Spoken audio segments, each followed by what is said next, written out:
The afternoon sun filtered through the trees on Riverside Plaza, casting dappled shadows across the wide concrete steps where office workers took their lunch breaks. Daniel Morrison sat there with his daughter Lily, sharing a simple turkey sandwich wrapped in brown paper. He wore his usual gray hoodie over a comfortable t-shirt, his dark hair slightly tousled from the morning breeze. They'd made it a tradition, these Wednesday lunches between his morning custodial shift and her half-day at school.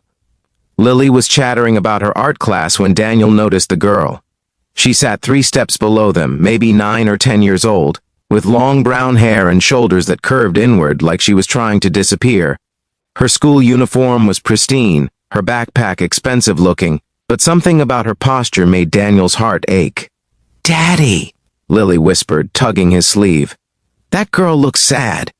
Daniel had learned over his 43 years that sometimes the loneliest people were surrounded by the most things. He unwrapped the second half of their sandwich, the one he'd been saving for his dinner break. "Excuse me," he said gently, leaning forward. "Are you okay?" The girl looked up, startled. Her eyes were red-rimmed. "I'm fine. You don't look fine, honey. When's the last time you ate something?" She shrugged, looking away. "My mom's supposed to pick me up. She's in a meeting." Daniel glanced at his watch. It was almost 2 o'clock. "How long have you been waiting?" "Since school let out at noon." Without a word, Daniel stood and walked down to her step, holding out half the sandwich. "Here, you can't think straight on an empty stomach. My mother used to tell me that." The girl stared at the sandwich like it was a puzzle she couldn't solve. "I can't take your lunch. Already ate my half. This was extra. It wasn't true, but it was kind, and Daniel had long ago learned the difference between facts and truth." Lily scooted down to join them, her own honest face breaking into a smile. "It's really good. Daddy makes the best sandwiches. He cuts them diagonal because it tastes better that way."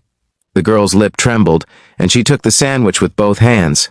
"Thank you," she whispered. "I'm Daniel. This is my daughter, Lily. What's your name?" "Sophie." They sat together on those sun-warmed steps, 3 people who'd been strangers moments before. Sophie ate slowly, like she was savoring more than just the food. Daniel didn't ask questions. He'd learned that lonely people didn't need interrogation. They needed presence. "My mom works a lot," Sophie finally said, her voice small. "She's important. She runs a big company. I'm sure she is important," Daniel said carefully. "But, you know what? You're important too." Sophie looked at him with eyes too old for her young face. She forgets sometimes. Not on purpose, she just forgets. Daniel felt that familiar weight in his chest, the one he'd carried since his wife passed 5 years ago, the weight of trying to be enough, of knowing you sometimes fell short. "Being a parent is the hardest job in the world," he said softly. "We mess up, all of us, but that doesn't mean we don't love with everything we have." Behind them, unnoticed, a woman stood frozen on the plaza. Catherine Reynolds wore her signature white blazer over a lavender blouse, her brown leather bag clutched in her hand. She'd run from her office building, heart pounding, phone in hand with security alerts about her daughter's school reporting Sophie hadn't been picked up. And here was her baby, sitting on public steps, eating a sandwich from a stranger because her mother had lost track of time in a merger negotiation. Catherine's first instinct was to rush forward, to explain, to apologize. But something in the scene before her made her pause. Sophie was smiling, actually smiling, talking to this man in his worn gray hoodie, laughing at something his daughter had said. "Your daddy seems really nice, Sophie," said to Lily. "He is. He's the best daddy in the world. Sometimes we have picnics for dinner right in our living room because he says happiness doesn't need a fancy restaurant." Daniel caught sight of Catherine then, standing there with her hand pressed to her throat. Their eyes met, and he saw everything in her face, the guilt, the fear, the exhaustion of trying to hold too much at once. He stood slowly, gently. "Sophie, I think someone's here for you." Sophie turned and saw her mother. Something complicated crossed her face, relief mixed with resignation. "Mom." Catherine walked forward on unsteady legs, her polished heels clicking against the concrete. "Sophie, sweetheart, I'm so sorry. I got caught in a meeting, and I lost track of time and... It's okay, Mom. Sophie's voice was quiet, practiced at forgiveness. But it wasn't okay, and Catherine knew it.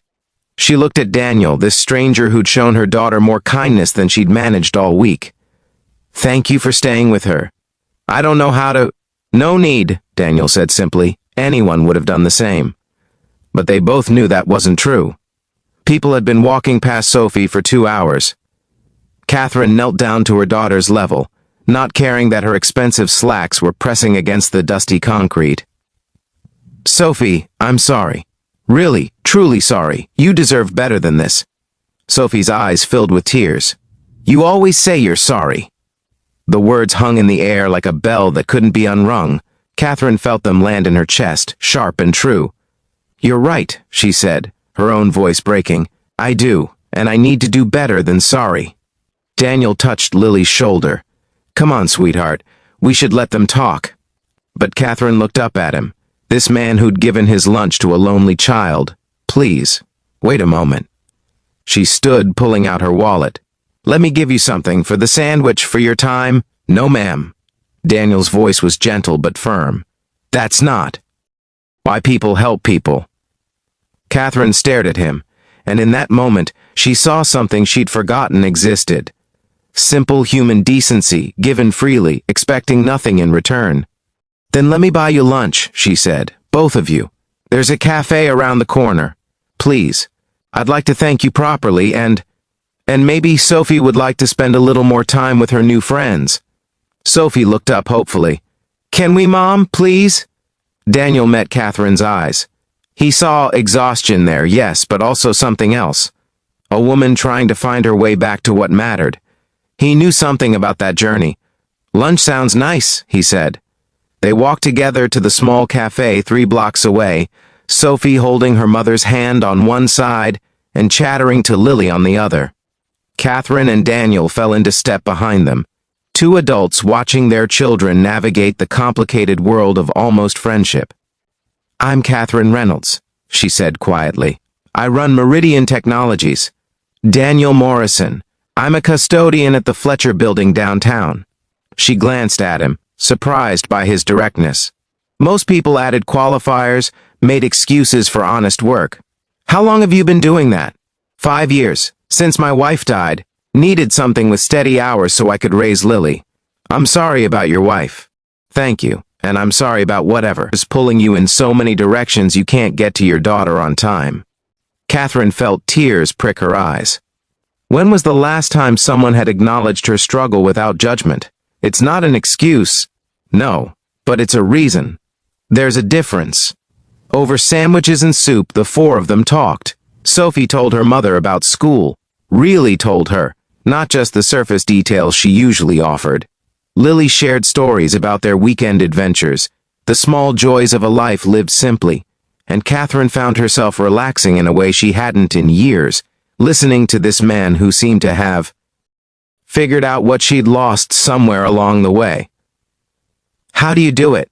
She asked Daniel when the girls had run off to look at the cafe's fish tank. Balance everything? Daniel smiled, a little sadly. I don't balance it, Catherine. I choose it. Every day. I choose Lily.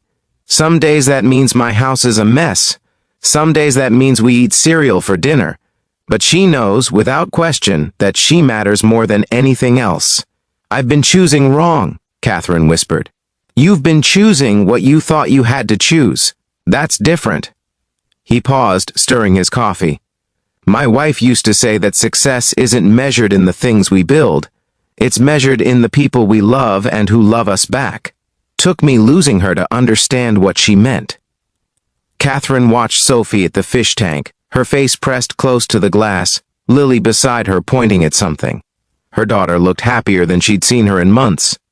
I've been building an empire and losing my daughter, she said. Then stop building for a while, or build different things. Children don't need empires, they need presence. It was harsh truth delivered kindly, and Catherine felt it settle into her bones. I don't know if I can change everything overnight. Nobody can. But you can choose differently tomorrow than you did today, and then the day after that. Small choices, made consistently, They add up to a life.